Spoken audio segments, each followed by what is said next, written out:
नमो हरिहन्ताणं नमो सिद्धाणं नमो आयर्याणं नमो वज्रायाणं नमो लोये सव्यसा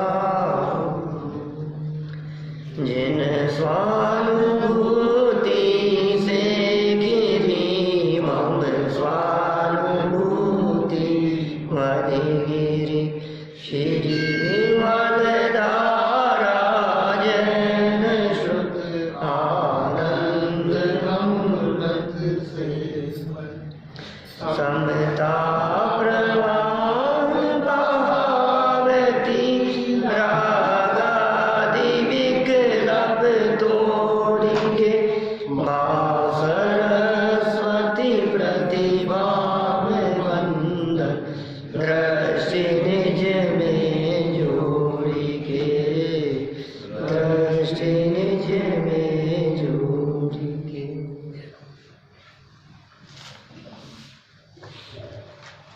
रहस्य पूंचेठी के संदर्भ में यहाँ अपनी चर्चा चल रही है। 346 पेज की चर्चा कल तक हम यहाँ पूर्ण कर चुके थे।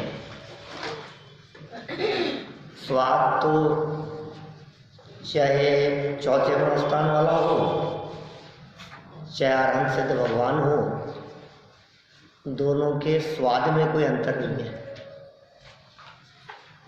प्रत्यक्ष और परोक्षपना तो है, लेकिन ये प्रत्यक्ष और परोक्षपना तो ज्ञान में लगता है, स्वाद में नहीं लगता।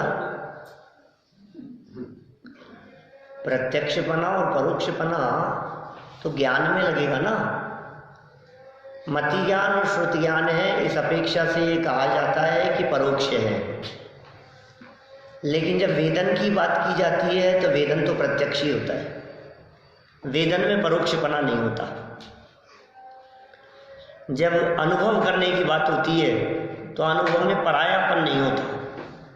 जब अनुभव की बात होती है तो अनुभव सर्टिफिकेट की अपेक्षा नहीं रखता। जब तकलीफ के वेदन की बात होती है तो टेस्ट रिपोर्ट की अपेक्षा नहीं रखता कि रिपोर्ट में खराबी आए। रिपोर्ट में खराबी आए या नहीं आए क्या फर्क पड़ता है, वो रिपोर्ट की प्रॉब्लम होगी, मुझे तो तकलीफ हो रही है ना।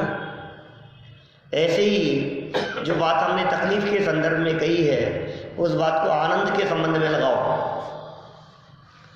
मुझे तो आनंद आ रहा है ना। अब वो जो आनंद है वो अज्ञानी जीव को दिखाई देने वाला आनंद वो भ्रम रूप है,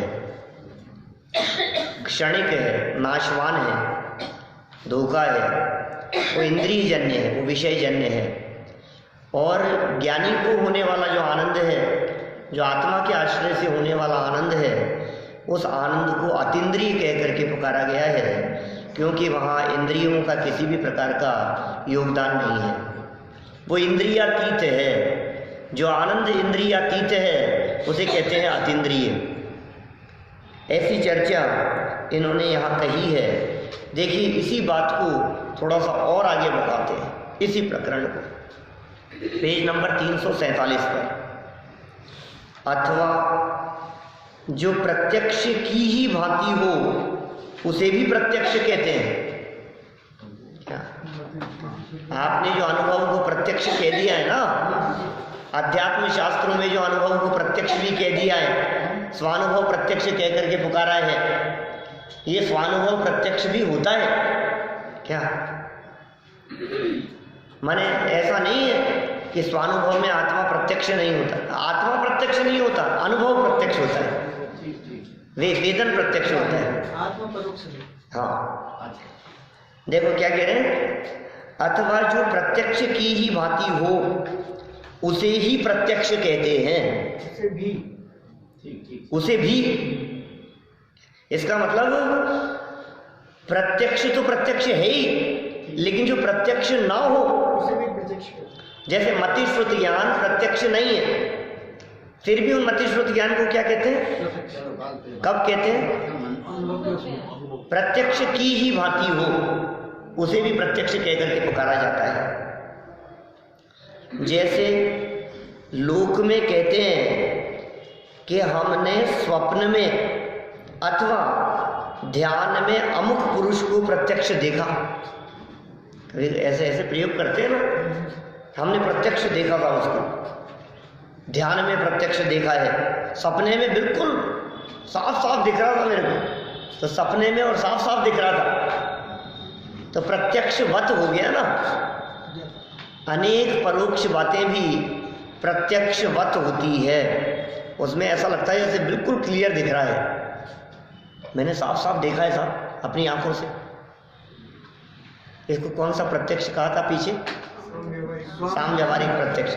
मैंने अपने कानों से सुना है, प्रत्यक्ष सुना है, इसको साम व्यवहारिक प्रत्यक्ष कहते हैं, है ना।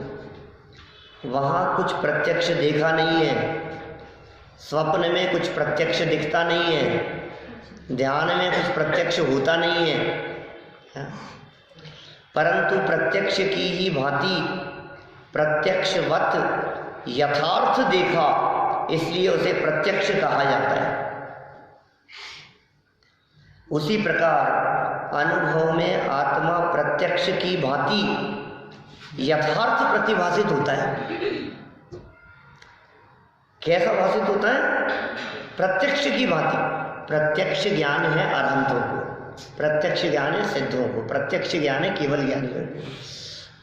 आत्मा प्रत्यक्ष उनके है जिनके ज्ञान में आत्मा स्पष्ट दिखाई देता है, ऐसे अरहंत सिद्ध भगवान के ये आत्मा प्रत्यक्ष है। तो सच में तो प्रत्यक्ष है अरहंत सिद्ध भगवान के, क्या वास्तव में तो उन्हीं के प्रत्यक्ष है। तो फिर इसको प्रत्यक्ष क्यों कह रहे हो? कि जैसा अनुभव उनके होता है वैसा ही अनुभव इसको हो रहा है, इसलिए इसको भी प्रत्यक्षवत होने से प्रत्यक्ष कह दिया गया। सब समझ में आएगा क्या है? सरल है बात। उसी प्रकार अनुभव में आत्मा प्रत्यक्ष की भांति यथार्थ प्रतिभाषित होता है, इसलिए इस न्याय से आत्मा का भी प्रत्यक्ष जानना होता है। ऐसा कहें तो दोष नहीं है। कथन तो अनेक प्रकार से, वह सर्व आगम अध्यात्म शास्त्रों से जैसा विरोध न हो विवक्षा भेद से कथन जानना, ये बहुत मार्मिक बात कह दी जैन सिद्धांतों के अनुरूप। हमारे यहाँ जनागम स्यादवाद रूप है, यहाँ अनेकांत है।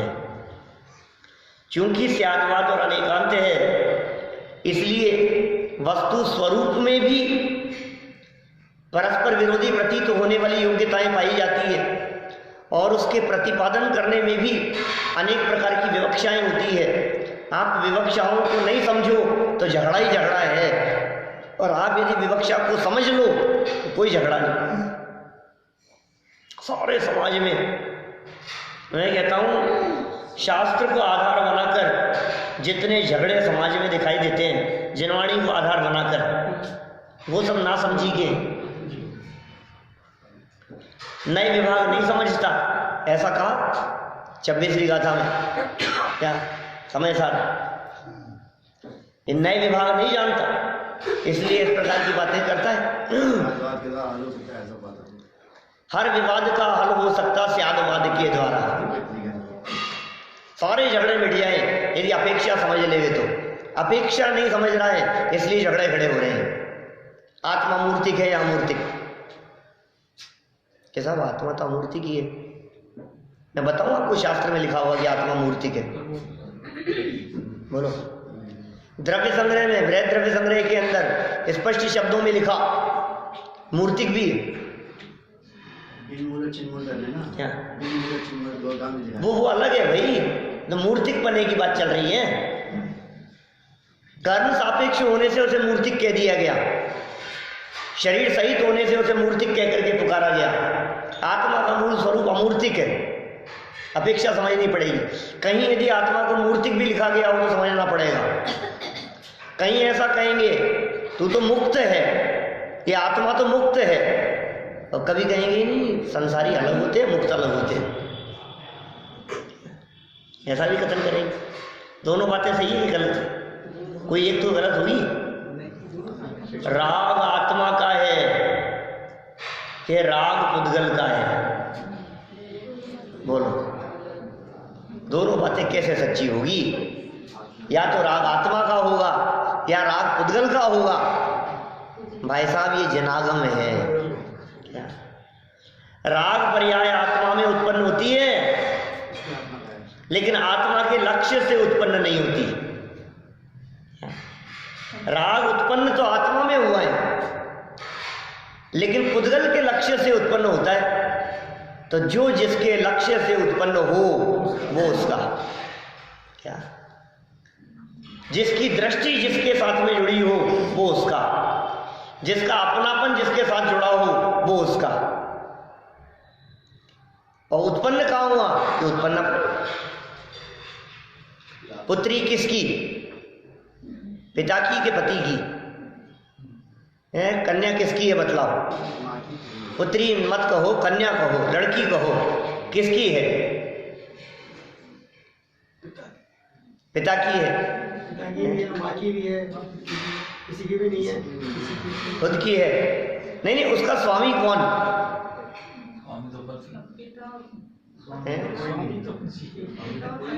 हाँ, स्वामी कौन है उसका? जिसके घर में पैदा हुई है, क्या वो उसका स्वामी नहीं है? जिसके गले में उसने वरमाला डाली है वो उसका स्वामी है। क्या कहते हैं, राग का स्वामी कौन? कि राग ने किसके गले में माला डाली? कि पुद्गल के गले में। ये राग किसका है? ये पुद्गल का है। तो कहीं पुद्गल का कह देंगे, कहीं आत्मा का कह देंगे, कहीं मूर्तिक कह देंगे, कहीं अमूर्तिक कह देंगे, कहीं अज्ञानी कह देंगे, और कहीं ज्ञान मात्र होने से ज्ञानी कह देंगे, और कहीं गुणस्थानातीत कह देंगे तुम्हें, सदा काली, सव्य शुद्धाओं शुद्ध नया। और कभी अज्ञानी कहेंगे, कभी मिथ्या दृष्टि कहेंगे, कभी कहेंगे जीव को भी मिथ्या दृष्टि होता ही नहीं है, कभी जीव को पंचेंद्रीय कहेंगे। जीवों के भेद बतलाए हमने, एक इंद्रिय जीव, दो इंद्रिय जीव, तीन इंद्रिय जीव, चार इंद्रिय जीव, पंचेंद्रीय जीव, ये सब जीव हैं। और दूसरी तरह ऐसा कहेंगे, जीव कभी एक इंद्रिय दो इंद्रिय आदि हुआ ही नहीं, क्योंकि यदि जीव एक इंद्रिय हो गया होता तो एक इंद्रियपन छूट जाने के साथ साथ जीव का भी अभाव हो जाता। इसलिए जीव नहीं हुआ। क्या शरीर की एक ही इंद्रिय रूप अवस्था देखकर उस जीव को भी एक इंद्रिय कह दिया गया। जीव में क्या एक इंद्रिय? इंद्रिय जीव के है कि इंद्रिय शरीर के है? कि साहब ये तो तीन इंद्रिय जीव है। ये तीन इंद्रिय जीव है। जीव तीन इंद्रिय होता है, जीव के इंद्रियां होती है, आत्मा की इंद्रियां हैं। तो तीन इंद्रिय क्यों कह रहे हो? कि ये आत्मा जिस शरीर से सहित है वह शरीर तीन इंद्रिय वाला है, इसलिए ऐसा कथन कर दिया जाता है कि तीन इंद्रिय जीव। गलत नहीं है, कहेंगे तीन इंद्रिय जीव। हम कौन है? पंचेंद्रिय जीव, कि जीव पंचेंद्रिय होता है। देखो, विवक्षाएं यदि समझ लोगे आप तो कहीं झगड़ा नहीं है, और विवक्षा नहीं समझी आपने तो सब गड़बड़ है। क्षेत्र काल परिस्थितियों के आधार पर विवक्षाएं बदल जाती है, द्रव्य क्षेत्र काल भाव के आधार पर भी विवक्षाएं बदल जाती है। अभी दिन है या रात है? बोलो।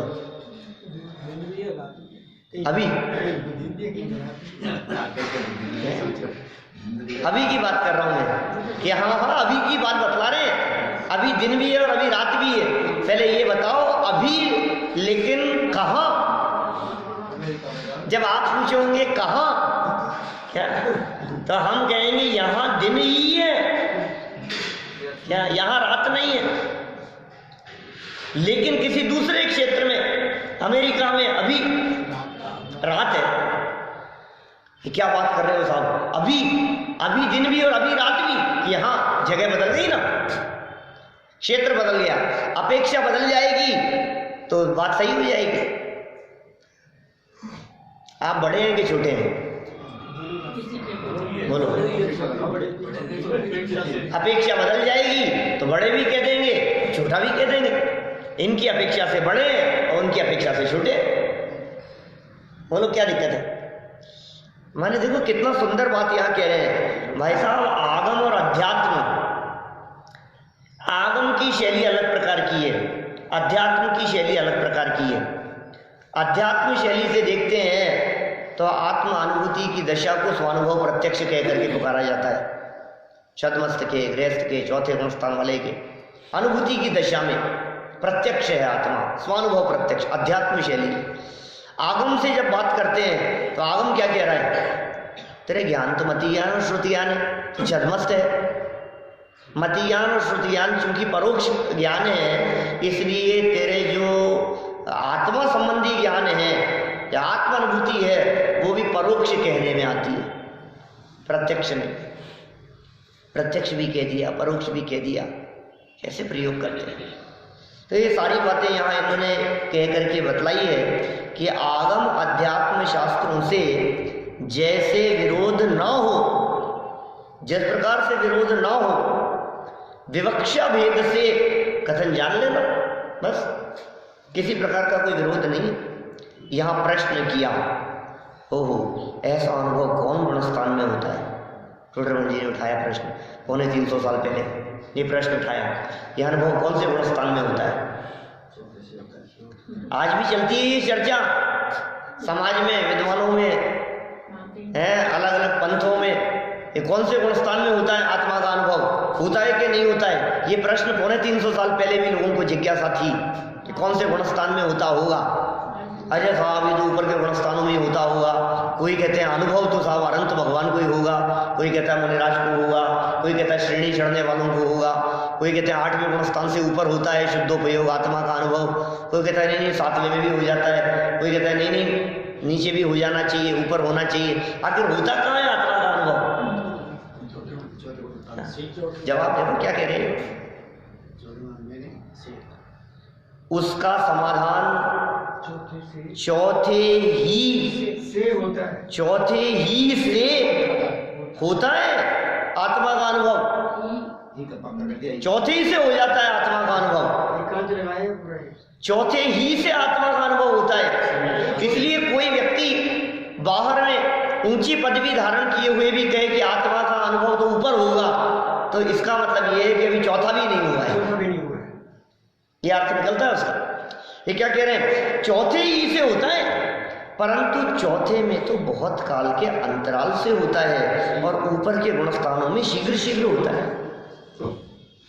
क्या चौथा गुणस्थान मतलब जानते हैं आप? चौथा गुणस्थान क्या है? चौथा गुणस्थान मतलब है गृहस्थ दशा। चौथा गुणस्थान है अविरत सम्यक दृष्टि।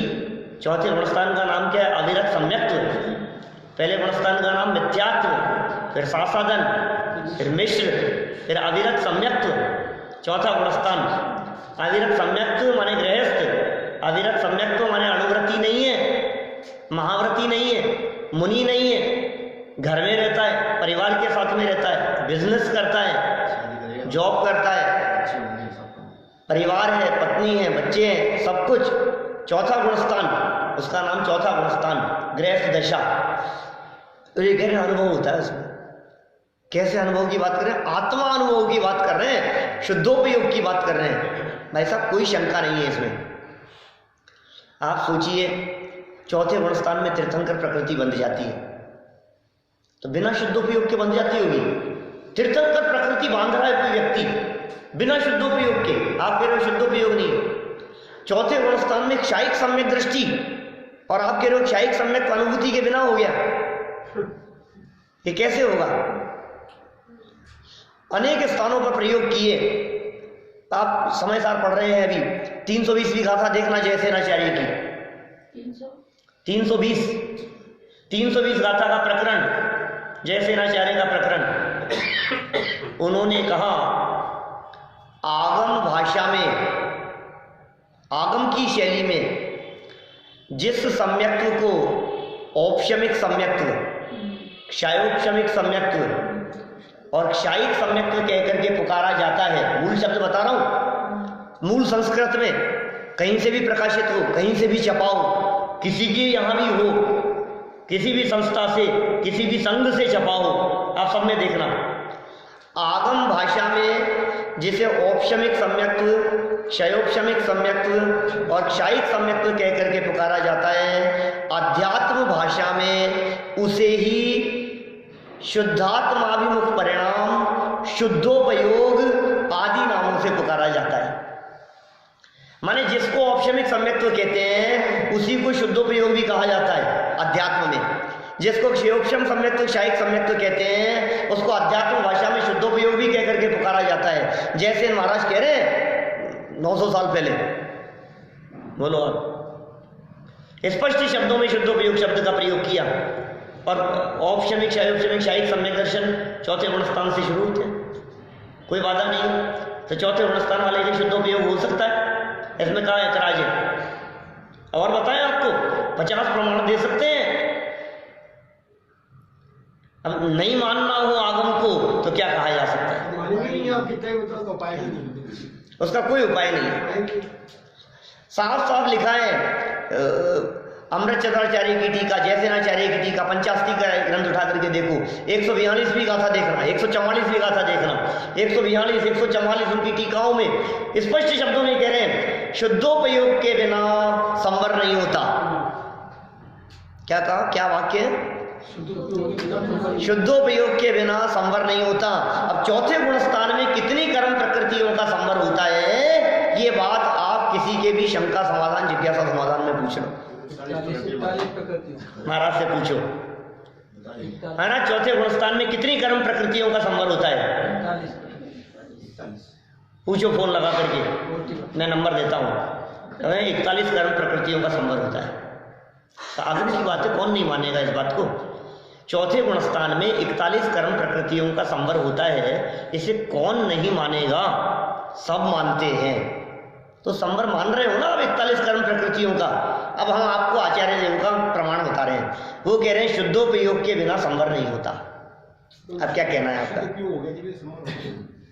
41 कर्म प्रकृतियों का संवर जो गृहस्थ के हो रहा है, गृहस्थ के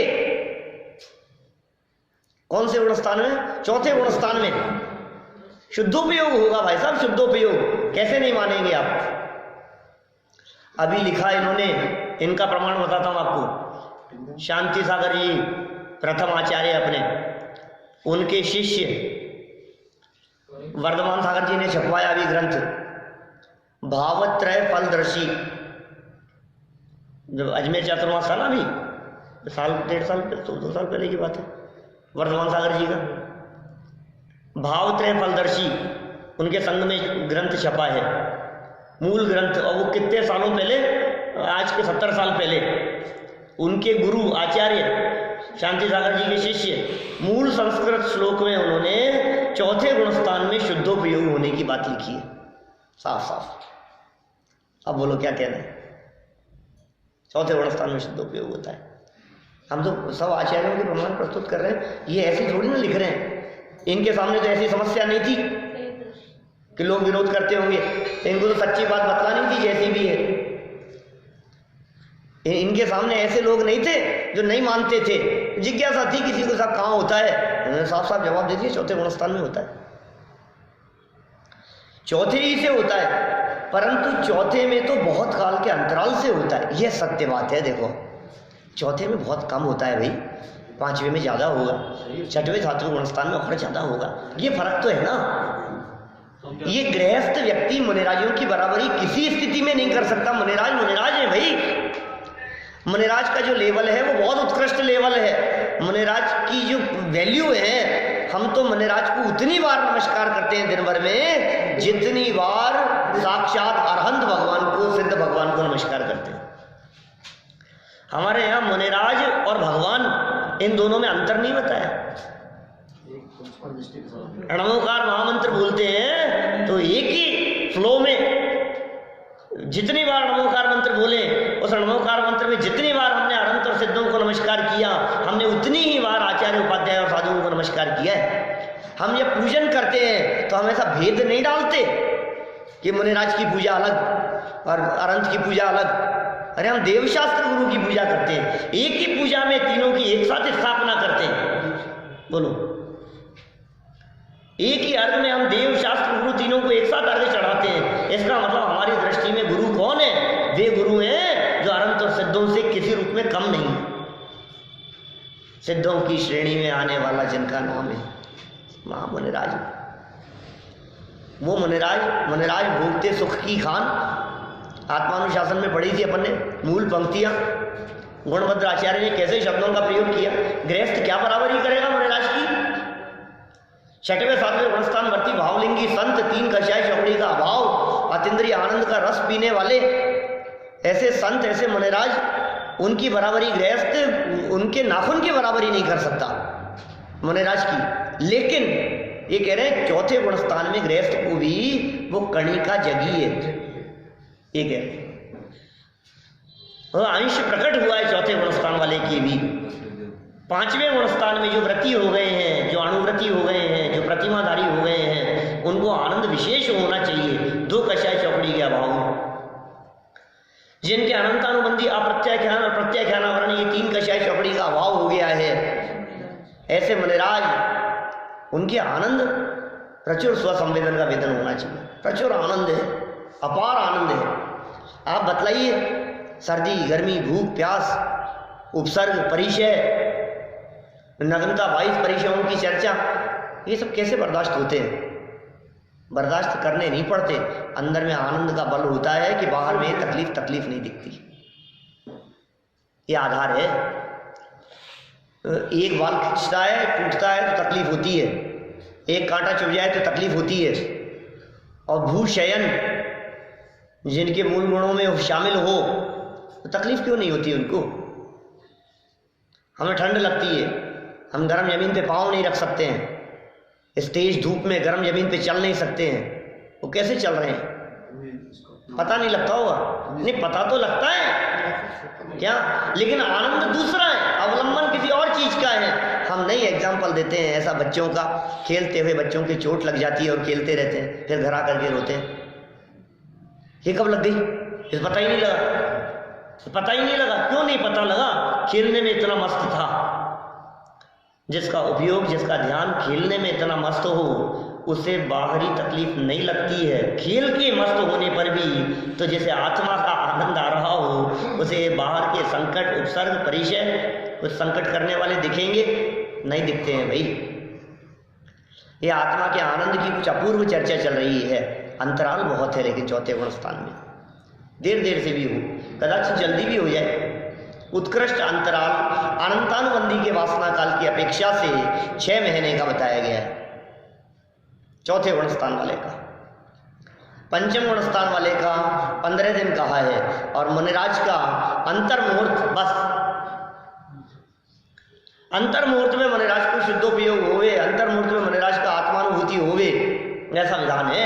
क्षण क्षण में अंतर्मुखों सिद्धों से बातें करते हैं, ऐसे महामुनिराज हैं। देखो आप क्या कहा, 4थे ही गुणस्थान से होता है। क्या होता है, आत्मा का अनुभव, शुद्धोपयोग।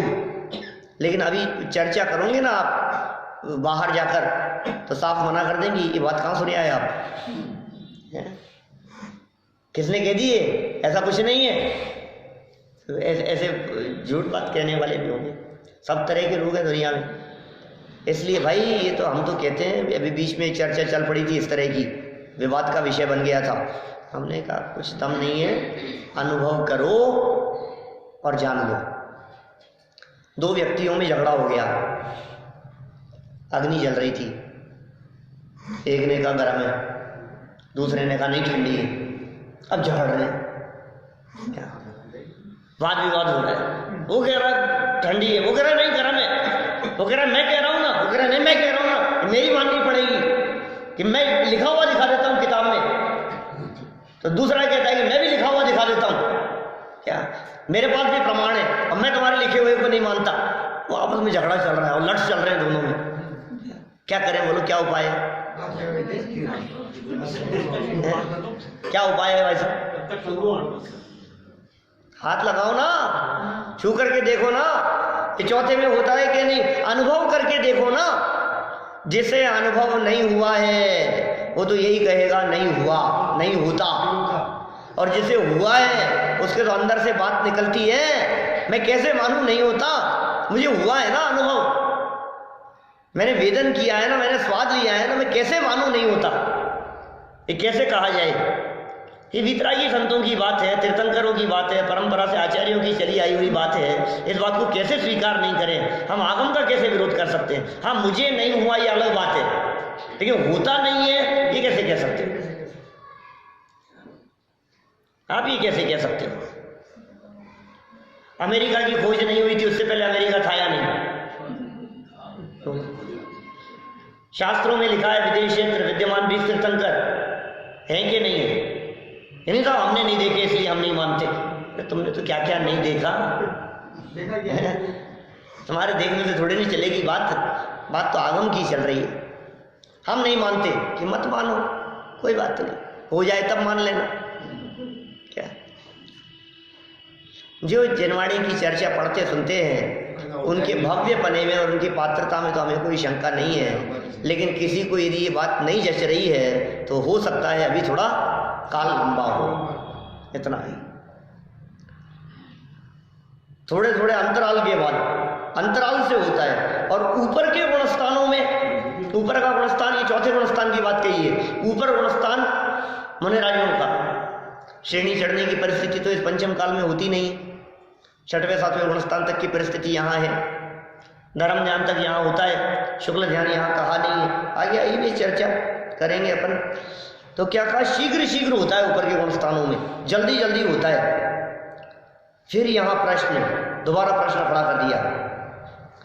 अनुभव तो निर्विकल्प है, वहाँ ऊपर के और नीचे के गुणस्थानों में भेद क्या है? अनुभव तो अनुभव है, नीचे का और ऊपर का गुणस्थान ये ऐसे ऐसे ऐसे भेद क्यों कर रहे हो आप नीचे और ऊपर के गुणस्थान में?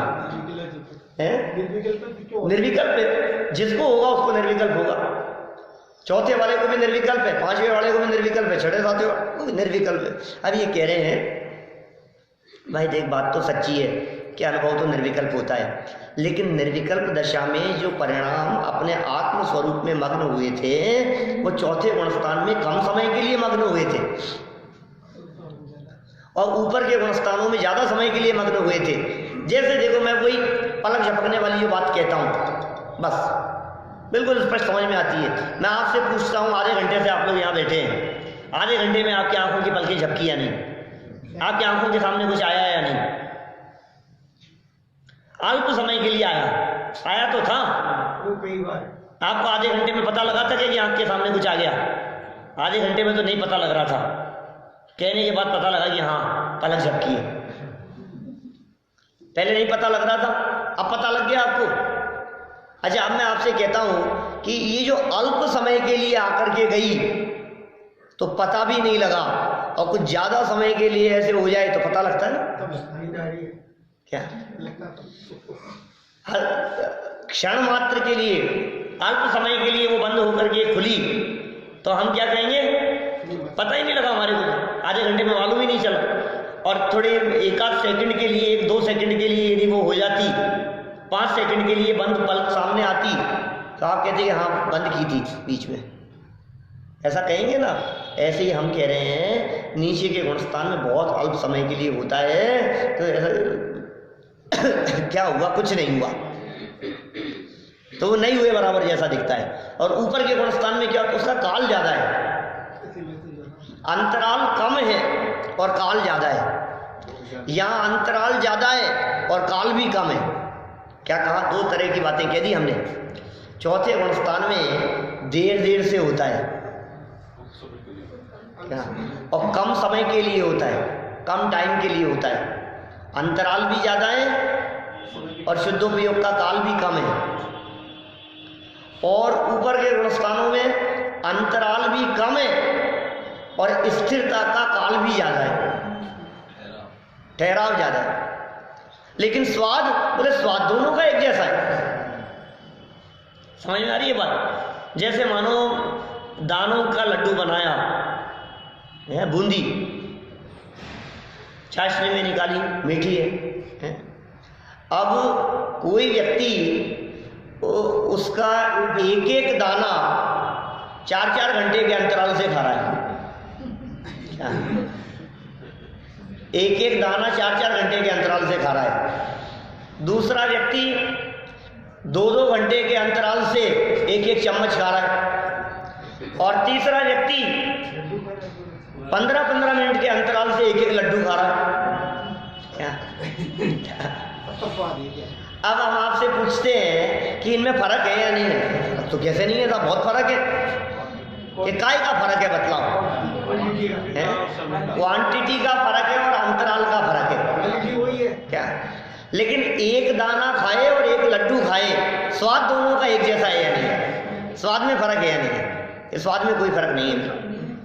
एक दाना खाओ या पूरा लड्डू खाओ, स्वाद में कोई फर्क नहीं है। यही तो बता रहे हैं, चौथे गुणस्थान वाला अनुभव करे और सिद्ध भगवान अनुभव करे, चौथे गुणस्थान में गृहस्थ को अनुभव हो और मुनिराज को अनुभव हो, स्वाद में फर्क नहीं है। मुनिराज भोगते सुख की खान और गृहस्थ भोगता अंश, सुख का अंश। यदि चौथा गुणस्थान है तो मिथ्या दृष्टि है। तो देखो भाई, हम आपसे कहते हैं चलो छोड़ो, भाई एक और दूसरा छेड़ाला का प्रमाण देता हूं। छेड़ाला तो सबकी पढ़ी है, छेड़ाला तो सब जानते हैं। छेड़ाला की पहली ढाल में देवगति के दुख बतलाते हुए क्या कहा, बोलो? जो विमानवासी हूँ थाय, सम्यक दर्शन बिन दुख पाए। ये लिखा, सम्यक दर्शन बिन दुख पाए। इसका मतलब जो दुख होता है वो सम्यक दर्शन के बिना होता है। इसका मतलब जो सम्यक दर्शन जिनको होता है उनको वो दुख नहीं होता। यही अर्थ है ना, सम्यक दर्शन बिन दुख पाए। तो सम्यक दर्शन युक्त सुख पाए, यही अर्थ हुआ कि नहीं? साफ साफ लिखा है ना, सम्यक दर्शन के बिना दुख और सम्यक दर्शन के साथ में सुख। और सम्यक दर्शन कौन से गुणस्थान में? बोले सम्यक दर्शन तो चौथे गुणस्थान का नाम है, अविरत सम्यक्त्व। तो इसका मतलब सम्यक दर्शन हो गया जिसको, अब वो भी दुख पाएगा। जो विमानवासी हूँ था सम्यक दर्शन युक्त दुख थोड़ी ना पाएगा। फिर देखो, जो नरक में होवे क्या और सम्यक दर्शन साथ में होवे, तो दौलत राम जी ने भजन में लिखा, बाहर नारक कृत दुख भुगते अंतर सुख रस घटा घटी। 200 साल पुराना भजन है। बाहर नारक कृत दुख भुगते अंतर सुख रस घटा घटी। 200 साल पहले लिख दिया। बाहर में नरक के दुख भोग रहा है, अंदर में सुख भोग रहा है। क्यों भाई साहब? चौथा गुणस्थान, सम्यक दर्शन होगा तो सुख। विमानवासी है, ग्रैवकों के देव हैं, मिथ्यात्व है, दुखी है। तो समझ में आ रही है ना, सम्यक दर्शन को सुख होता होगा, सम्यक दर्शन दृष्टि जीव को सुख होता होगा, सम्यक दृष्टि जीव को आनंद होता होगा। वो कैसा आनंद है? अल्प है। अल्पता और अधिकता की बात मत करो, तो जाति समान है बस। चौथे गुणस्थान वाले की और सिद्ध भगवान के सुख की जाति एक है। अरे सुख की जाति एक है, ज्ञान की जाति एक है। इसको भी सम्यक ज्ञान और उनको भी सम्यक ज्ञान, लेकिन मात्रा में अलग है। क्योंकि इसका सम्यक ज्ञान मतिश्रुत ज्ञान है और उनका केवल ज्ञान है। निरंतर है। सम्यक पने की अपेक्षा से कोई भेद नहीं है। कितना जाना उसकी अपेक्षा से भेद है। सम्यक पने में कहाँ फर्क है? सम्यक पना तो है, ज्ञान का विषय तो है, दोनों का ज्ञान निर्मल है। ये सम्यक ज्ञान क्या होता है? ये सम्यक ज्ञान ये है, पर द्रव्यंते भिन्न आप में रुचि सम्यक भलाए और आप रूप को जान पनो सो सम्यक ज्ञान कराए। 6 डाला, तीसरी डाल की पंक्तियां। आप रूप को जान पनो, ये सम्यक ज्ञान है बस। ये चौथे गुणस्थान वाला भी जानता है, अनंत भगवान भी जानते हैं। जानने में क्या फर्क होगा? जानने में फर्क नहीं है, जानने की मात्रा में फर्क है। ज्ञान, सम्यक ज्ञान का जो स्वरूप है, निज को निज और पर को पर, ये सम्यक ज्ञान का लक्षण है। सम्यक ज्ञान का लक्षण क्या है बोलो? सम्यक ज्ञान का लक्षण शास्त्र को जानना, सम्यक ज्ञान का लक्षण किताबों को पढ़ना, सम्यक ज्ञान का लक्षण बहुत प्रमाण देना, रेफरेंस प्रस्तुत करना। सम्यक ज्ञान का लक्षण क्या है? निज को निज और पर को पर, ये सम्यक ज्ञान का लक्षण है। वर्णी जी का कीर्तन, हूँ स्वतंत्र निश्चल निष्काम, इसकी पंक्तियां हैं। निज को निज पर को पर जान, फिर दुख का नहीं लेश निदान। निज को निज और पर को पर, ये क्या कहा, किसका लक्षण कहा? सम्यक ज्ञान का। अब अनंत भगवान का सम्यक ज्ञान वो भी भेद विज्ञान सहित है, और गृहस्थ का सम्यक ज्ञान वो भी भेद विज्ञान सहित है। आप ग्रंथ पढ़ करके देखो ना, समय सार ग्रंथ चल रहा है, साफ साफ बात करते हैं। आश्रम अधिकार उठाओ, संवर अधिकार उठाओ, निर्जरा अधिकार उठा करके देखो। ज्ञानवंत के भोग निर्जरा हेतु है, दुखी नहीं है, वो आनंदित है। ज्ञानी मस्त रहते हैं, ज्ञानी मगन रहते हैं अपने स्वरूप में। कैसी चर्चाएं करते हैं आचार्य, कुंद कुंद मूल गाथाओं में इस तरह की बातें कर रहे हैं। चौथे वाले का आनंद कम, पांचवें वाले का ज्यादा, छठवें सातवें वाले का और ज्यादा, श्रेणी चढ़ने वालों का और ज्यादा, अनंत भगवान का और ज्यादा, और सिद्ध भगवान का और ज्यादा नहीं। क्या अनंत सुख हो गया ना अनंतों के, और सिद्ध भगवान के कैसा है? ये अनंत सुख। ऐसे ज्यादा ज्यादा ज्यादा अनंतों से सिद्धों को ज्यादा कर दो आप। अनंत देखो, चौथे गुणस्थान वाले का ज्ञान बोले अल्प ज्ञान है लेकिन सम्यक है। फिर श्रेणी चढ़ते समय शुक्ल चाद्य पूर्वविद, उनका ज्ञान और बढ़ गया। फिर अनंतों का बोले उनका और बढ़ गया। फिर सिद्धों का, सिद्धों का और बढ़ गया होगा। अरे पूर्ण हो गया है भाई। अनंत भगवान की और सिद्ध भगवान का ज्ञान समान है, कोई फर्क नहीं है। अनंत और सिद्ध भगवान में इतना सा फर्क है, इनके आघातीय कर्म मौजूद हैं, उनके आघातीय कर्म चले गए। बस ये आघातीय कर्म है ना। अब इन आघातीय कर्मों के निमित्त से बनने वाली परिस्थितियां देख लो। अभी ये पृथ्वी से 5000 धनुष ऊपर है, वो सिद्धालय में विराजमान है। ये शरीर सहित है, नाम कर्म का उदय है, वो शरीर रहित है। ये तो आघातीय कर्मों के उदयजन्य अंतर है, अंदर में अंतर नहीं है। अंदर में कहाँ अंतर होगा? इनकी 63 प्रकृतियां गई है क्या? उनके सब नहीं है, 85 सद्भाव है। तो ये जो अंतर दिखेंगे आपको, ऊपरी ऊपरी अंतर है। क्या कमी है? अनंत भगवान में भी कमी दिख रही है तुम्हारे को। अनंत भगवान में कहाँ कमी है? सिद्धों से पहले नमस्कार कर रहे हैं भाई साहब, प्रणम हरिहंताणम कह करके। केवल ज्ञान हो गया है, अनंत सुख हो गया है, कोई फर्क नहीं है। ऐसी बात कह दी यहाँ पर। देखो क्या कहा कि साहब, ये जो निर्विकल्प दशा की बात कर रहे हो, अनुभव तो निर्विकल्प होता है, उस निर्विकल्प दशा में नीचे ऊपर का क्या फर्क है? हमें तो कुछ समझ में नहीं आ रहा है, एक जैसा ही होना चाहिए। तो कहा देखो भाई, उसका समाधान परिणामों की मग्नता में विशेष है। मग्नता में फर्क है, परिणामों की मग्नता में। जैसे दो पुरुष नाम लेते हैं, किसका? भगवान का नाम ले रहे हैं, प्रभु का नाम ले रहे हैं, भक्ति स्तुति है ना, स्मरण कर रहे हैं, भक्ति कर रहे हैं, तो उनमें जो लीनता होगी, कह रहे हैं, और दोनों ही के परिणाम नाम में, परिणाम इधर उधर नहीं जा रहे, दोनों के उसी में है। वहाँ एक को तो मग्नता विशेष है और एक को थोड़ी है। उसी प्रकार जहाँ बोलो किसी को मग्नता कम है और किसी को मग्नता ज़्यादा है, ये अंतर तो हो सकता है। इसी प्रकार का अंतर मग्नता संबंधी, निर्विकल्प संबंधी समझना। जैसे समझो आप, चौथे गुणस्थान वाले की जब निर्विकल्पता होती है तो बुद्धिपूर्वक राग आदि विकल्प नहीं होते, बुद्धिपूर्वक नहीं होते। और ऊपर के गुणस्थानों में बोले अबुद्धिपूर्वक भी नहीं होते। क्या? और ऊपर जाओगे आप, श्रेणी चढ़ करके और जब ऊपर पहुंचोगे, वहां जो शुद्धोपयोग की स्थिति है 11वें गुणस्थान में, 12वें गुणस्थान में, वहां अबुद्धिपूर्वक राग है क्या? यानी अबुद्धिपूर्वक राग भी नहीं है।